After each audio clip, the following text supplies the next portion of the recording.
that they traded for at the trade deadline. So it's pretty much what I hope they would do. I hope they would not end up being desperate and end up giving away all of these arms for other players, for older players, and especially with such a desperate owner and an owner that wants to win, who wants to win a World Series as soon as possible.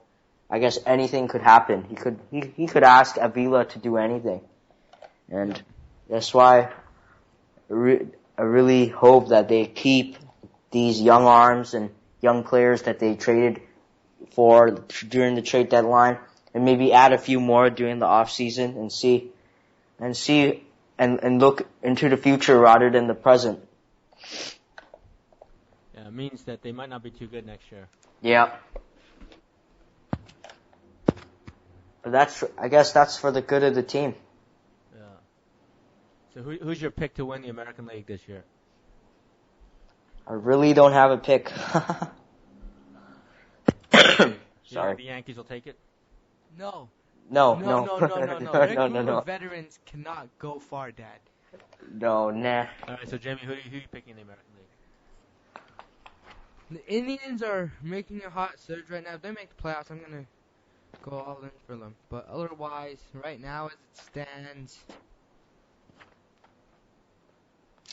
I wouldn't mind the Astros myself.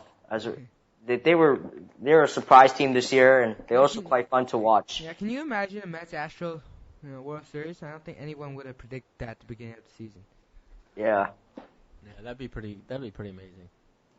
The Blue Jays, of course, just lost Troy Tulowitzki. Who, they found out had a fracture in his shoulder after a collision on a pop-up yesterday. That's a huge blow to the Blue Jays. That's really too bad for them. They're on such a roll.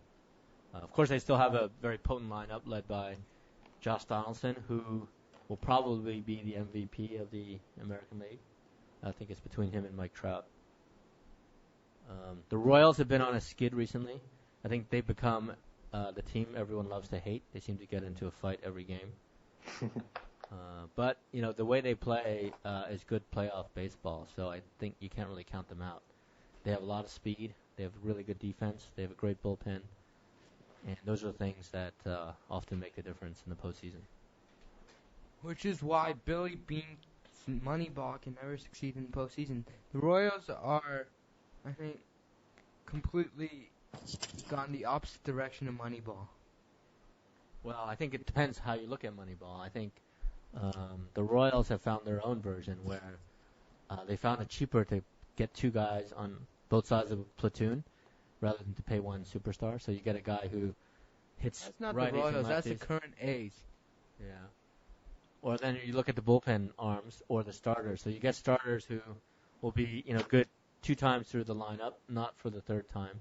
And, you don't have to get necessarily the Verlanders of the world, but you can get, reasonably good pitchers that can get through the lineup twice. So they pitch 4 or 5 innings, and then you just have an amazing bullpen that can carry the rest of the game.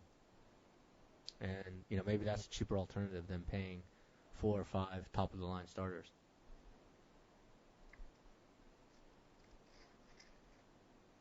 How about National League, Gio? National League, the Mets.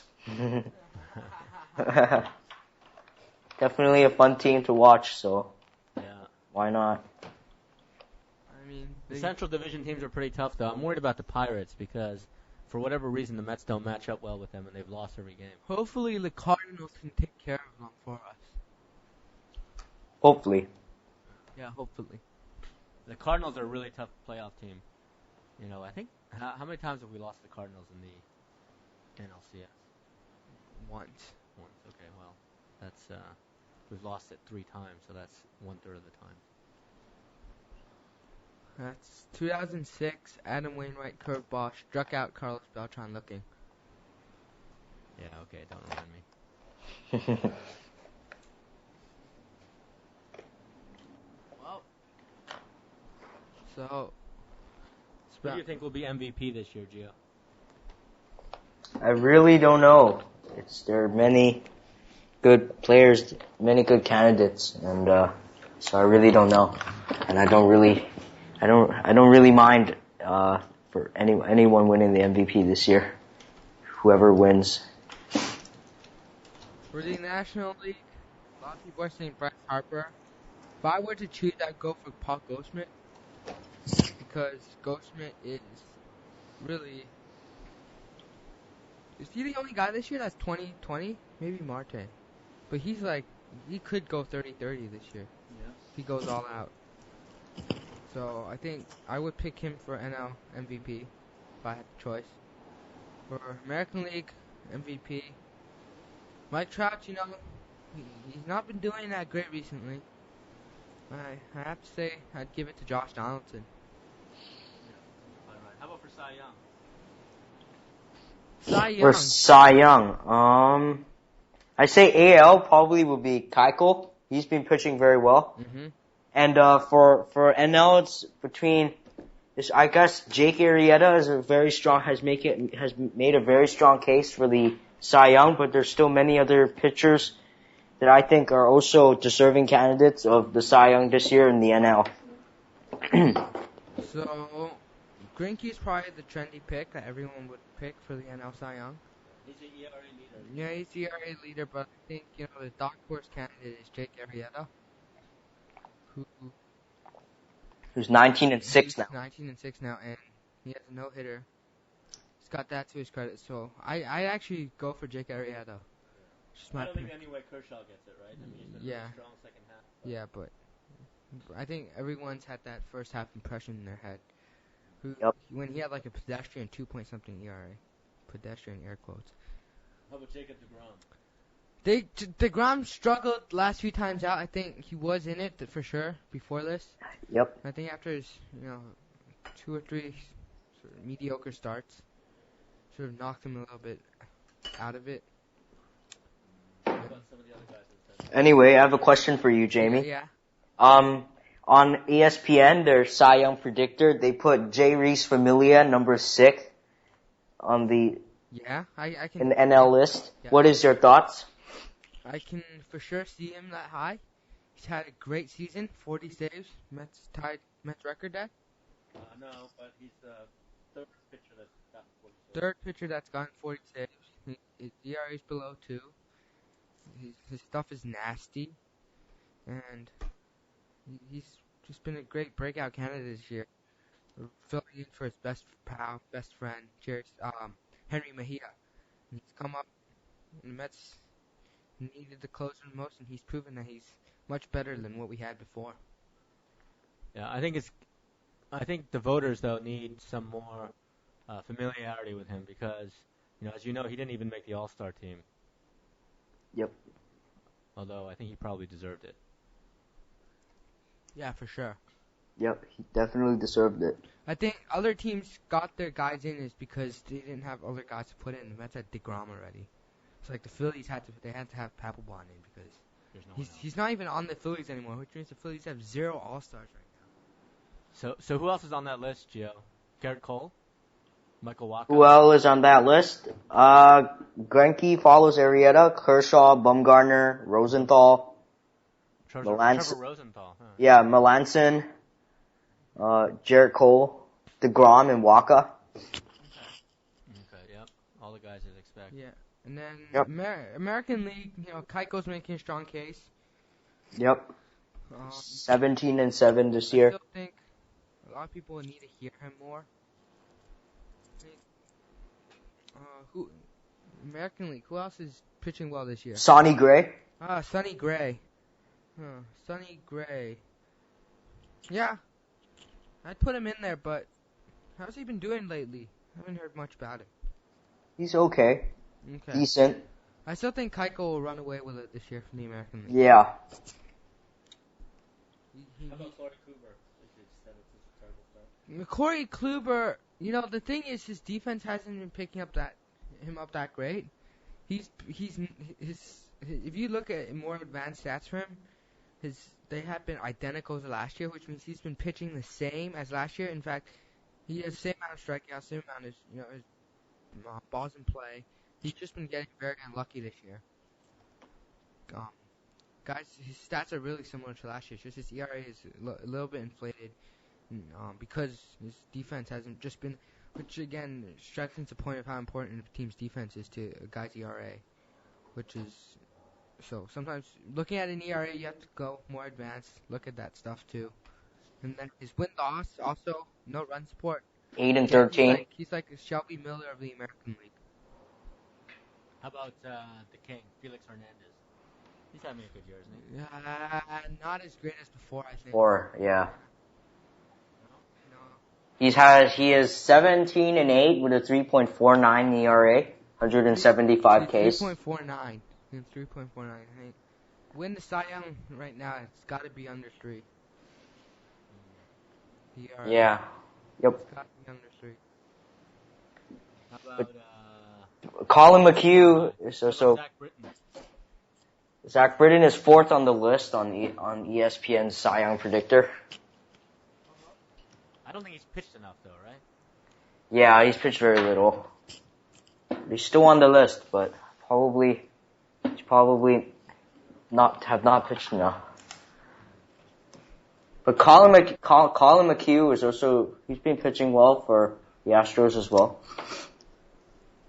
Yeah. Well, I think it's so rare for a reliever to make the Cy Young, though, right? Probably the best reliever in the American League has got to be Wade Davis this year. Yeah. Yeah, probably. Yeah, but I don't think he'll get it. I only remember one year when the closer got the Cy Young. Which year? That was when that was a steroid year when the Dodgers guy, what's his name, Eric Gagne, won it because he saved like a crazy number of games, but he was on steroids. He didn't. He's not the all-time save leader though. For a season. Who's the all-time save leader? I think the all-time save leader is Francisco Rodriguez. When he was on the Angels. Okay. K-Rod. So, yeah. Well, so I think for the end of year awards, again, this video will go on YouTube when it's done. You guys, whoever watched it can comment down below if you guys think differently. And maybe we'll talk about it more in our next broadcast. Anything to add, Dad? Gio, any topics you want to talk about in future broadcasts? We had a suggestion from another listener that we review and debate the best player from every franchise through history, which could be a long call. Very long. I don't know. I don't really have anything in my mind right now. If we do that, I think that'll have to come when the season's over. Yep. When the season's over, maybe either in between baseball and basketball season, or we can go into basketball season, talk about that. If basketball, there's not that much stuff to talk about one day, we can go into that. Okay. If we have not much news, then we just go into naming the 30 greatest players of all franchises and debating against them. When are you going to talk basketball? Are you going to start talking about the off season? I'm going to start talking basketball once the season starts. Or maybe, are you going to do like a review of like the off season for like 30 teams? Yeah. You're going to do that? Maybe, I think once we do our fantasy draft, I'll go more in depth into basketball. Our fantasy league. I think that's a good point to start. Just review the off season and go into the season. If I'm not too busy if the Mets somehow get eliminated from the playoffs, then maybe I'll touch base on the other teams and how the playoffs is going, but maybe more into basketball. And looking forward to the next upcoming season. So I think that's how we'll do it. Alright, sort of transition into the two sports, because in October, although the World Series are pretty late this year, if we do have a Game 7, it'll be November 4th. So just how late the World Series is this year, sort of. I think everything started a little bit late this year, so we'll see how everything plays out. Okay. I think Gio's currently working on a website for our radio station, so correct. you can go check it out. It's not yet done. I'll put the link up when he's done. Yeah. I say it's almost, we're half done here. Okay. Okay, Yeah. GG.